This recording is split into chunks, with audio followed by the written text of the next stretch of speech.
අයිබෝවන් යථාර්ථවාදීව ලෝකය දෙස බලන්නට සත්‍ය සිදුවීම් සම්පෙන්ඩනයක පුවත් දිගහැරුම ශ්‍රද්ධරූපවාහිනී 6:30 ප්‍රධාන ප්‍රවෘත්ති විකාශය සමගින් මම කසුන් සේනානායක ප්‍රථමයෙන් අවධානය දවසේ තතුරගත් ප්‍රධාන ප්‍රවෘත්ති සිරස්තල වෙත.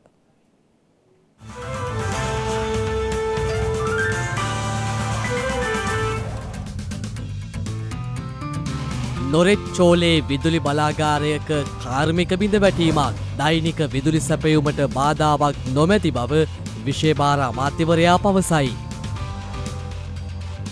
හඳුනාගත් පවුල් මිලියන 3කට මාස 3ක් සඳහා අමතර දීමනාවක්. රටේ ඉදිරි වැඩපිළිවෙල සැලකිල්ලට ගනිමින් ශ්‍රී ලංකා විද්‍යුත් විකාශකයින්ගේ සංගමයෙන් විශේෂ එකඟතාවයක්. රුසියාව යුක්‍රේනයේ ඡන්දයකට සැරසෙයි.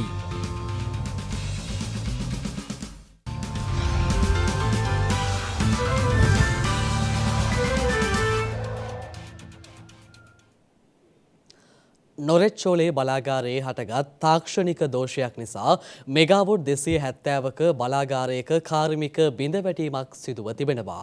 විදුලි බල සහ බලශක්ති අමාත්‍ය කංචන විජේසේකර මහතා සඳහන් කළේ ඒ හේතුවෙන් පවතින විදුලි කප්පාදුව වැඩි නොකර අනෙකුත් බලාගාරවලින් එය කළමනාකරණය කර ගැනීමට අවශ්‍ය පියවර ගන්නා බවයි. නොරෙච්චෝලේ මෙගාවොට් 270ක බලාගාරයක කාර්මික බිඳවැටීමක් පිළිබඳ ලංකා විදුලි බල මණ්ඩලය දන්වා තිබෙනවා. අලුත් වැඩියා කටයුතු සිදු කරේ යලි ප්‍රකෘති තත්වයට ගෙනීමට දින 5ක් පමණ ගතවනු ඇති බවයි විදුලි බල මණ්ඩලය පෙන්වා දෙන්නේ. තාප හා ජල විදුලි බලාගාර වලින් විදුලි කප්පාදුව තවදුරටත් දීර්ඝ නොකර අදාළ කළමනාකරණ කටයුතු සිදු කරන බවට විදුලි බල මණ්ඩලය සහතික වන බව විදුලි බල සහ බලශක්ති අමාත්‍ය කංචන විජේසේකර මහතා සිය ෆේස්බුක් ගිණුමේ සටහනක් තබමින් සඳහන් කර තිබෙනවා. මේ අතර නොරෙච්චෝලේ බලාගාරයට අවශ්‍ය ගල් අඟුරු මේ වන විට මෙරටට රැගෙන විත් ඇතැයි විදුලි බල මණ්ඩලය පවසනවා. එහි මාධ්‍ය ප්‍රකාශක ඇන්ඩ්‍රූ නවමුනි මහතා සඳහන් කළේ ගල් අඟුරු මෙට්‍රික් ටොන් මිලියන 2ක් මෙරටට රැගෙන විත් ඇති බවයි. ඒ දකුණු අප්‍රිකාවෙන් සහ රුසියාවෙන් එම ගල් අඟුරු ලබන සැප්තැම්බර් මාසය දක්වා ප්‍රමාණවත් බවයි විදුලි බල මණ්ඩලය සඳහන් කළේ. මේ අතර අද දිනේ විදුලි කප්පාදුවක් සිදු නොකරන බව මහජන උපයෝගීතා කොමිසම මීට පෙර නිවේදනය කළා. කෙසේ වෙතත් හෙට දිනේ පුරා විදුලි කප්පාදුව සිදුවන ආකාරය පිළිබඳව මහජන උපයෝගීතා කොමිසම නිවේදනයක් නිකුත් කර තිබෙනවා. ඒ අනුව හෙට දිනේ දිවයින පුරා විදුලි කප්පාදුව සිදු කෙරෙන්නේ පැය 3යි විනාඩි 20ක කාලයක්. විදුලි කප්පාදුව සඳහා වර්ගීකරණය කරන ලද කලාපවල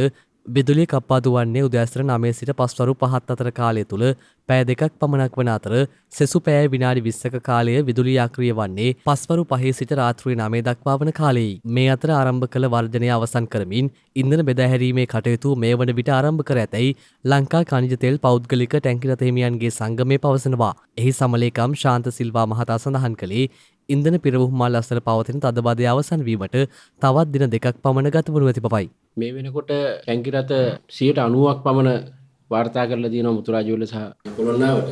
අනිත් ප්‍රාදේශීය ගබඩාවලටත් එයා සමානව සමස්තයක් වශයෙන් බැලුවොත් 90ක් පමණ මේ වෙනකොට සේවයට වාර්තා කරලා තියෙනවා. අනිත් ඒවත් මේ මොකද ඒගොල්ලන්ගේ දොරටු අවසර පත්‍ර අරව මේව හදාගන්න තියෙනවා. අර දැන් අත්හැරි ටික කාලිනවද? අපි 40%කින් ඉල්ලප් එක 130කින් අපිට ලබා දුන්නා. ඊළඟ නැවතත් මාස 2කින් මේ ප්‍රවාහන ගාස්තු විද සූත්‍රය යාවත් කාලීන කරලා දෙන්න එතුමා ලිඛිත පොරොන්දුවක් අපිට අද දවසේ දෙනවා කිව්වා. කරපු ප්‍රකාශයේ විශ්වාසවන්තභාවය ලබලා අපි ඊයේ හවසේ නම් අවනේ කටයුතු කිරීමට ආරම්භ කළා. දිවාරය සේවය කරනවා කියලා අපිට වාර්තා කරලා තියෙනවා. අපි සේවකයන් මාතුරුන්ට අපි කියලා තියෙනවා දිවාරය නුඹලා මේ කාර්යය කරන්න කියලා. විශේෂ අවශ්‍ය ඉන්ධන පිරවුම් වලට අවශ්‍ය විදිහට ඇලුම් ලබා දුන්නොත් බදාදා අවශ්‍ය වෙනකොට මේ ප්‍රශ්නේ නිරාකරණය වෙනවා. මේ අතර මේ මාස අවසානයේ සිට තායිලන්ත සියම් ගෑස් සමාගමෙන් මෙරටට අවශ්‍ය LP ගෑස් ආනයනය සඳහා කැබිනට් අනුමැතිය හිමි වී තිබෙනවා. ඒ අනුව මෙරට ගෑස් අවශ්‍යතාවයෙන් 70%ක් එම සමාගමෙන් ආනයනය කිරීමටයි නියමිත පැත්තේ. මීට පෙර ඕමාන සමාගමකින් මෙරටට අවශ්‍ය ගෑස් ආනයනය කළ අතර ඔවුන් සමග ඇති කරගත් කිවිසුම පසුගිය මාර්තු මාස 31 වෙනිදායින් අවසන් වුණා.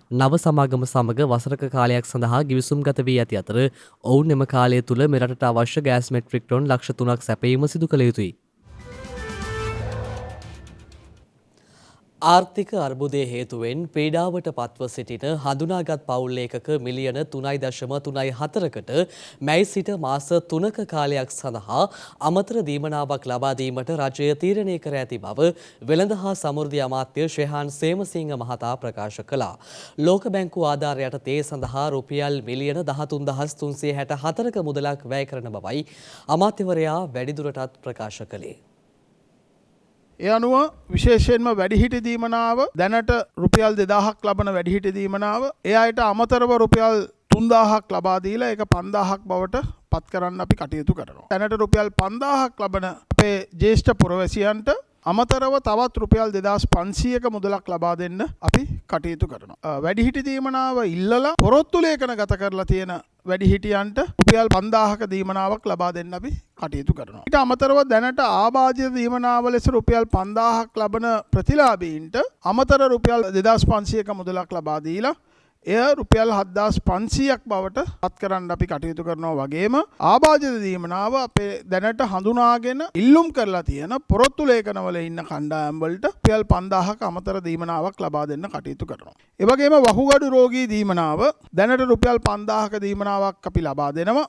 ඒ අයට අමතරව රුපියල් 2500ක දීමනාවක් ලබා දීලා එය රුපියල් 7500ක් බවට පත් කරන්න අපි කටයුතු කරනවා. ඒ වගේම පොරොත්තු ලේඛනවල ඉන්න කණ්ඩායම් වලට රුපියල් 5000ක දීමනාවක් ලබා දෙනවා. ඊට අමතරව විශේෂයෙන්ම සමෘද්ධි දීමනාව ලබන පුද්ගලයන්, අඩු ආදායම්ලාභී පුද්ගලයන් මෙහි ප්‍රධාන කාණ්ඩ 3කට සහ පොරොත්තු ලේඛන ගත වෙලා ඉන්න කණ්ඩායම් වලට අපි අමතර දීමනා ලබා දෙන්න කටයුතු කරනවා. ඒ අනුව දැනට රුපියල් 1900ක සමෘද්ධි දීමනාවක් ලබන පවුලක් ඔවුන්ට අමතරව රුපියල් 3100ක මුදලක් ලබා දෙන්න කටයුතු කරනවා. රුපියල් 3200ක දීමනාව ලබන පවුලකට අමතර තවත් රුපියල් 3100ක දීමනාවක් ලබා දෙන්න කටයුතු කරනවා. ඒ වගේම දැනට රුපියල් 4500ක දීමනාවක් ලබන සමෘද්ධි පවුල් වලට අමතරව රුපියල් 3000ක දීමනාවක් ලබා දෙන්න කටයුතු කරනවා. ඒ වගේම මේ වෙනකොට පවුල් ඒකක 7,32,000කට ආසන්න ප්‍රමාණයක් සමෘද්ධි දීමනාව ලබා දෙන්න කියලා ඉල්ලීමක් කරලා තියෙනවා. හඳුනාගෙන තියෙනවා.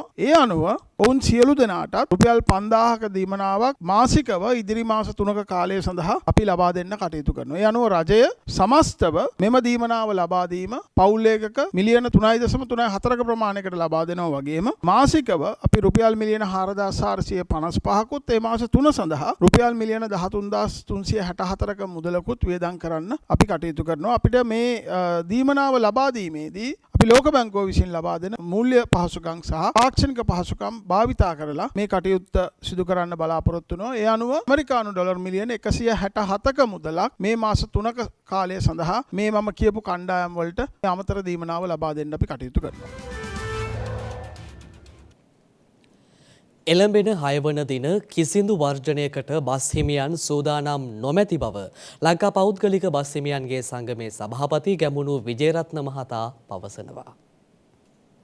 අද වන විට සාමාන්‍ය පරිදි බස් රථ ධාවනය කරනවා. ඉන්ධන ලැබෙමින් තියෙනවා පෙරෝම් මල් වලට. ඒ නිසා ධාවනයේදී අපිට ගැටලුවක් නැහැ. ඊයේ දිනේ නිවාඩු නිසාත් පෙරේදා නිවාඩු නිසාත් තදබදයක් ඇති වුණේ නැහැ. කෙසේ වෙතත් 25ක් වගේ ප්‍රමාණයක් අද දිනේත් බස් රථ ධාවනය වෙනවා. සංගමයක් විදියට අපි ඊයේ දිනේදී තීන්දුව කීපයක් ගත්තා. අපි තීන්දුව 3ක් ගත්තා. අදත් නිවාඩු, ඊයේත් නිවාඩු, ඉරිදාත් නිවාඩු, සෙන්සුරාදාත් නිවාඩු. මේ නිවාඩු සියලුම දේවල් වලට රජයේ සේවකයන්ට වැටුප් හම්බ වෙනවා. මේ 6 වෙනිදා කියන එක හර්තාල් කිව්වාම වහයි උද්ඝෝෂණය කරයි. ඒක දේශපාලන බලපෑමක් නෑ. සාමාන්‍ය ජන ජීවිතයයි මේක අඩාල වෙන්නේ. 6 වෙනිදා බස් රථ ධාවනය පිළිබඳ සංගමයේ තාම කිසිදු තීන්දුවක් කරන්නේ නැහැ. ධාවනය නවත්තනවාද ධාවනය කරනවාද කියලා වෙලා. කෙසේ වෙතත් දැන් සියලුම දේවල් නිවාඩු දවසක් නම් බස් රථ ධාවනය අඩපණ වේවි.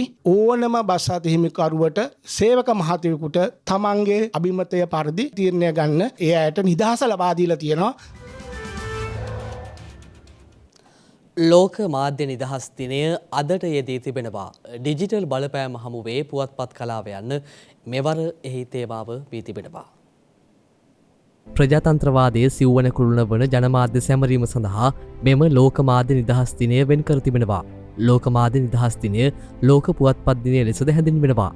ලෝක ජනමාධ්‍ය නිදහස් දිනය සමරනුවේ පුවත්පත් කලාව සහ සත්‍ය කතා ලොවට ගෙනීමට තම ජීවිතය පරදුවට තබා ඇති මාධ්‍යවේදීන් මුහුණ දුන් අරගලය වෙනුවෙන් වීම විශේෂත්වයක්.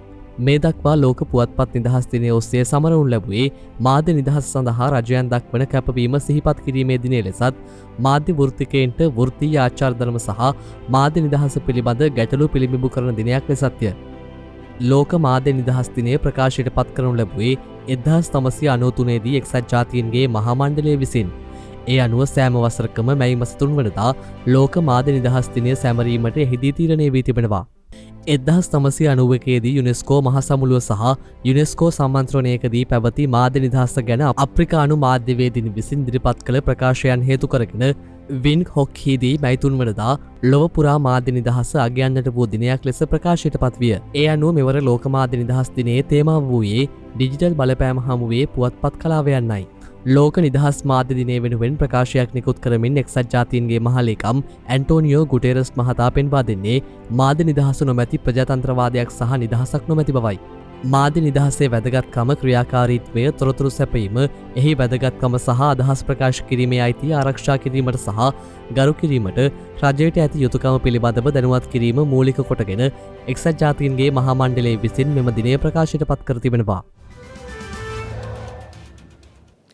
මේ අතර අද ශ්‍රී ලංකා විද්‍යුත් විකාශකයින්ගේ සංසදය රටේ ඉදිරි ආර්ථික වැඩපිළිවෙල සැලකිල්ලට ගනිමින් විශේෂ එකඟතාවයන් කිහිපයකට එළඹුණා. මේ පිළිබඳව දැනුවත් කිරීමේ මාධ්‍ය හමුවක් අද කොළඹදී පැවැත්වුණා. ශ්‍රී ලංකා විද්‍යුත් විකාශකයින්ගේ සංසදය මගින් සංවිධානය කළ මෙම වැඩසටහන අද ශ්‍රී ලංකා පදනම් ආයතනයේදී පැවැත්වුණා. මෙම වැඩසටහන විද්‍යුත් නාලිකාවල ප්‍රධානීන්ගේ මූලිකත්වයෙනුයි පැවැත්වුණේ. ශ්‍රද්ධා මාධ්‍ය ජාලය වෙනුවෙන් එහි ප්‍රධාන විධායක නිලධාරී ප්‍රසාද් බිනුවර මහතාද මේ සඳහා එක්ව සිටියා. ඒ අනුව රටේ ඉදිරි ආර්ථික වැඩපිළිවෙල සැලකිල්ලට ගනිමින් ශ්‍රී ලංකා විද්‍යුත් විකාශකයින්ගේ සංසදයේ ප්‍රධාන එකඟතා කිහිපයකට පැමිණ තිබෙනවා. එහිදී ආර්ථික ප්‍රතිසංස්කරණ ක්‍රියාත්මක කිරීම සඳහා ස්ථාවර ආණ්ඩුවක් පිහිටුවීමට සියලු දේශපාලන පක්ෂවලට බලපෑම් කිරීම හා ඉදිරි මාස කිහිපය තුළ රටේ සිදුවිය හැකි තත්ත්වයන්ට ජනතාව සූදානම් කිරීම යන කාරණා සඳහා මෙලෙස ප්‍රධාන එකඟතාවන්ට පැමිණ තිබෙනවා. අපි සංසදයක් වශයෙන් තීරණයක් අරන් තියෙනවා ගුවන් කාලයෙන් යම්කිසි කොටසක් වෙන් කරන්න ඒ සතියකට සැරයක් වෙන්න පුළුවන් සද්දයකට සැරයක් වෙන්න පුළුවන් ඒ අවශ්‍යතාවය අනුව වෙනස් වෙයි. මේ ප්‍රශ්නය පිළිබඳ ජනතාව තුළට නිවැරදි අවබෝධයක් සහ ජනතාව කොහොමද මහජන නියෝජිතයන්ට බලපෑමක් ඇති කරන්නේ කියන දේ රැගෙන යන්න අපි සියලුම මාධ්‍ය එකතු වෙලා සංසදයක් ලෙස එහෙම නැත්නම් සියලුම මාධ්‍ය එකතුවක් ලෙස සියලුම නාලිකාවල එකම වර විකාශනය වන වැඩසටහන් ඉදිරියට රැගෙන එන්න. ඒ නිසා පාර්ලිමේන්තුවේ සිටින විශේෂයෙන්ම පාර්ලිමේන්තුවේ සිටින මහජන නියෝජිතයන්ට දැඩි වගකීමක් තියෙනවා. මෙය ඉතා ඉක්මනින් විසඳීම සඳහා දේශපාලන ස්ථාවරභාවයක් ඇති කරලා අවංක හැඟීමෙන් යුතුව රට ගැන රටේ අනාගතය ගැන රටේ ආර්ථිකය ගැන අවංකම හැඟීමකින් යුතුව තමාගේ දේශපාලන බලයට වඩා මේ ප්‍රශ්නේ විසඳලා මේ අද ඇති වී තිබෙන මේ ආර්ථික අර්බුදය ඉක්මනින් විසඳන්න. මොකද එහෙම නැත්නම් නැවත රට ගොඩනගන්න ඉතා ඉක්මනින් ව්‍යවස්ථාදායක විසින් සහ විධායක විසින් තීරණයක් ගනු ඇතැයි අපි විශ්වාස කරනවා. එසේ නොකළොත් මාධ්‍ය ආයතන සාමූහික වශයෙන් ඒ සඳහා දැඩි බලපෑමක් එල්ල කිරීමටත් අපි කටයුතු කරනවා. මෙරට දෛනික කොවිඩ් ආසාදිතයින් සංඛ්‍යාව අඩු මට්ටමක පවතින අතර ඊයේ දිනේද මෙරටින් කිසිදු කොවිඩ් ආසාදිත මරණයක් වාර්තා වී නැහැ.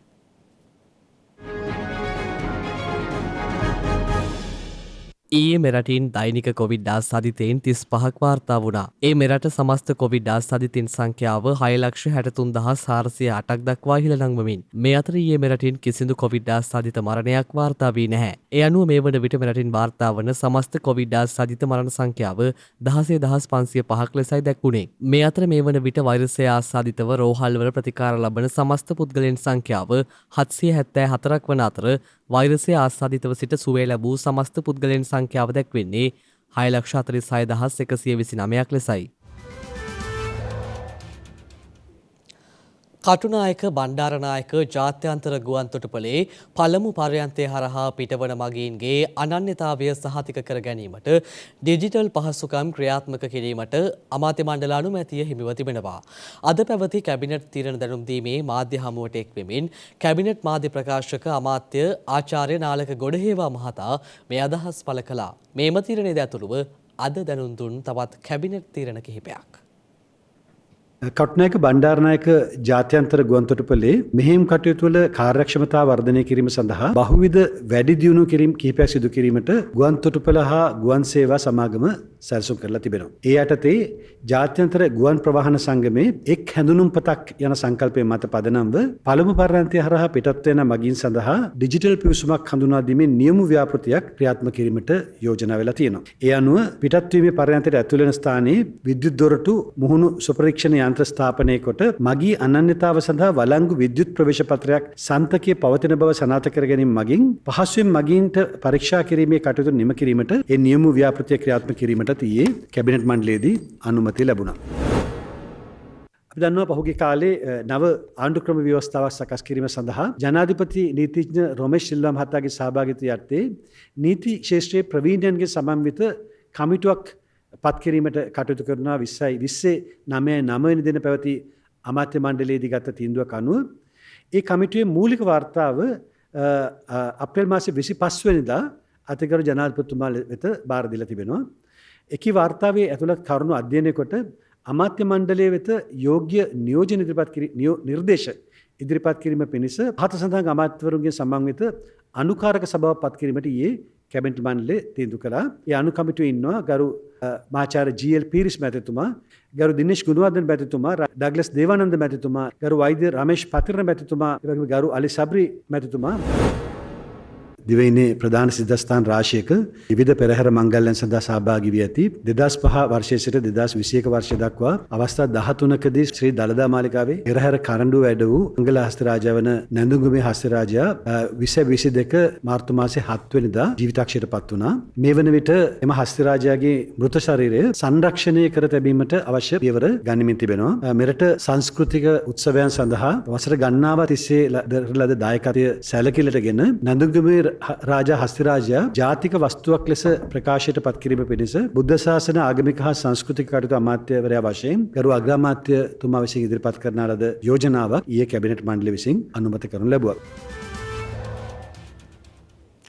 දැන් තවත් දේශීය පුවත් කිහිපයක් කෙටියෙන්.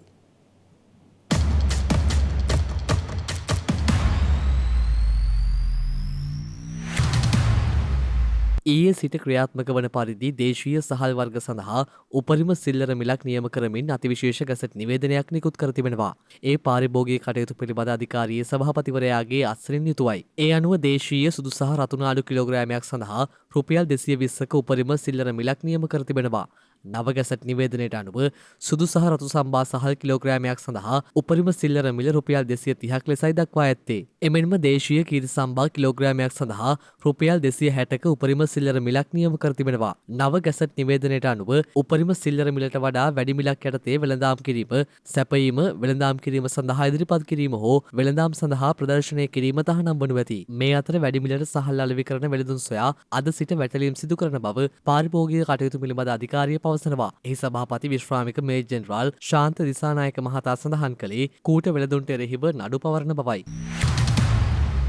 ඖෂධ ආහාර ඉන්ධන සහ අනිකුත් අත්‍යවශ්‍ය ද්‍රව්‍ය සපයා ගැනීම සඳහා ශ්‍රී ලංකාවට තවත් චීන යුවාන් මිලියන 300ක ප්‍රදානයක් ලබා දීමට චීන රජය තීරණය කර ඇති බවයි අග්‍රාමාත්‍ය මාධ්‍යාංශය නිවේදනයක් නිකුත් කරමින් සඳහන් කළේ. අග්‍රාමාත්‍ය මහින්ද රාජපක්ෂ මහතා සහ චීන අග්‍රාමාත්‍ය ලී කැකියන් මහතා අතර පසුගිය අප්‍රේල් මාස 22 වනදා පැවති දුරකථන සංවාදයේ ප්‍රතිඵලයක් ලෙසයි මෙම ප්‍රධානය හිමි වැත්තේ. ශ්‍රී ලංකාව දැනට මුහුණ දෙන දුෂ්කරතා සහ අභියෝග පිළිබඳව චීනයට අවබෝධයක් ඇති බවත් ශ්‍රී ලංකා ජනතාවගේ ජීවනෝපාය වැඩි දියුණු කිරීම සඳහා චීනයේ උපරිමයෙන් කටයුතු කරන බවත් මීට පෙර පැවති දුරකථන සංවාදයේදී චීන අග්‍රාමාත්‍යවරයා අග්‍රාමාත්‍ය මහින්ද රාජපක්ෂ මහතාට ප්‍රකාශ කර ඇති බවයි අග්‍රාමාත්‍ය මාධ්‍යාංශය සඳහන් කළේ. මෙම නවතම ප්‍රධානය සමග චීනයේ මෙම අර්බුදකාරී තත්ත්වය කළමනාකරණය කර ගැනීම වෙනුවෙන් ශ්‍රී ලංකාවට ප්‍රධානය කර ඇති ආධාරවල මුළු වටිනාකම චීන යුවාන් මිලියන 500ක් පමණ වන අතර එය අසන්න වශයෙන් ඇමරිකානු ඩොලර් මිලියන 76ක් පමණ වනු ඇති.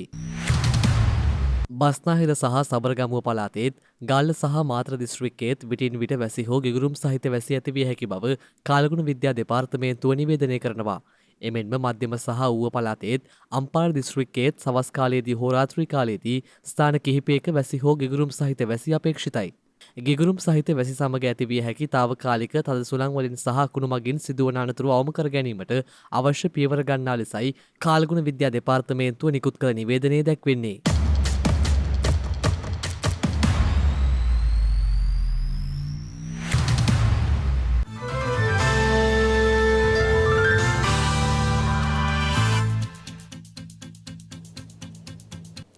දැන් අවධානය විදෙස් පුවත් වෙත. ඔමික්‍රෝන් ප්‍රභේදය අක්‍රිය කළ හැකි එන්නතක් සායනිකවත් හදා බැලීම සඳහා චීනයේ වෛද්‍ය නිෂ්පාදන පරිපාලන ඒකකය අවසර ලබා දී තිබෙනවා. ඔමික්‍රෝන් ප්‍රභේදය අක්‍රිය කළ හැකි එන්නතක් පිළිබඳව සායනික පරීක්ෂණයක් දියත් කිරීමට චීනය පියවරගෙන තිබෙනවා. සයිනෝෆාම්හි අනුබද්ධිත සමාගමක් වන චයිනා නැෂනල් බයෝටෙක් සමාගම විසිනුයි මෙම එන්නත නිපදවා ඇත්තේ. ඒ අනුව මෙම සායනික පරීක්ෂණ අපේක්ෂකයින් ලෙස යොදාගෙන ඇත්තේ කිසිදු COVID-19 එන්නතක් ලබා නොගත් හෝ වෛරසය ආසාදනය වී ඇති පුද්ගලයනුයි. චීනයේ වෛද්‍ය නිෂ්පාදන පරිපාලන ඒකකය අවධාරණය කර ඇත්තේ මෙම එන්නතේ සාර්ථක සායනික ප්‍රතිඵල අපේක්ෂාවෙන් පසුවන බවයි.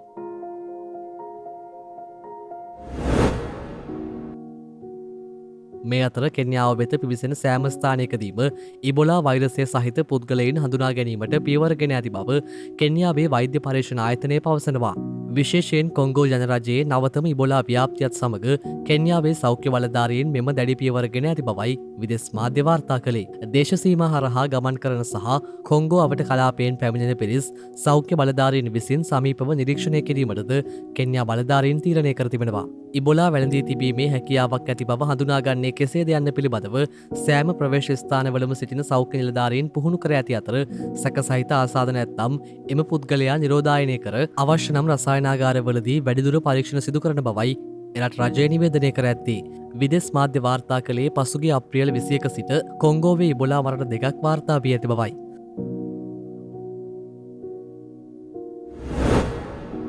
මේ අතර ඉන්දී අග්‍රාමාත්‍ය නරේන්ද්‍ර මෝදී ඊයේ යුරෝපා සංචාරයක් ආරම්භ කර තිබෙනවා.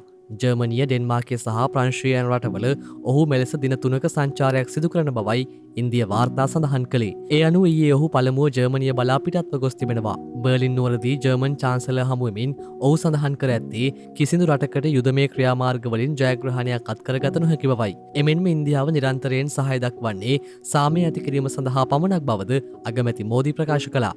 මේ හේතුවෙන් යුදමය ක්‍රියාමාර්ග අතහරින ලෙසයි එහිදී ඔහු දැනට යුද වැදී සිටින රුසියාවෙන් සහ යුක්‍රේනයෙන් ඉල්ලා සිටියේ. ඉන්දිය මාධ්‍ය වාර්තා කළේ එම සංචාරයේදී ඉන්දියා අග්‍රාමාත්‍යවරයා ලෝකනායකයින් 8 දෙනෙකු සමග සහ ගෝලීය ව්‍යාපාරික නායකයින් 50 දෙනෙකු සමග සාකච්ඡා පැවැත්වීමට සැලසුම් කර ඇති බවයි.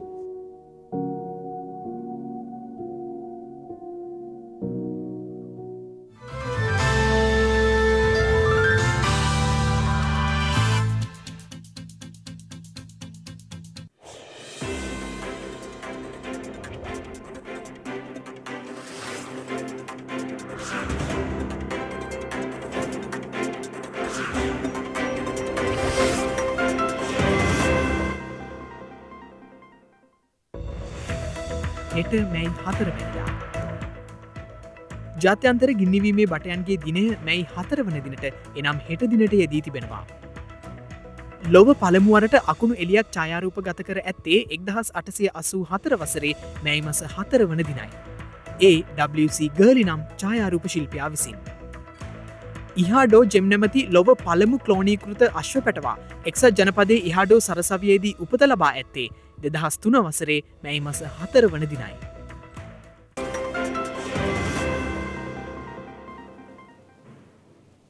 ඒත් සමගින් ප්‍රාදාරූපවාහිනී ප්‍රධාන ප්‍රවෘත්ති විකාශය නිමාවට පත්වෙනවා. හමුුවමු හෙටත් සවස 6:30ට. තෙරුවන් සරණයි. නමෝ බුද්ධාය. මෙවැනි වැදගත් පුවත් නැරඹීම සඳහා ශ්‍රද්ධා TV News YouTube චැනලය සබස්ක්‍රයිබ් කර සීනුව සලකුණ වන්න.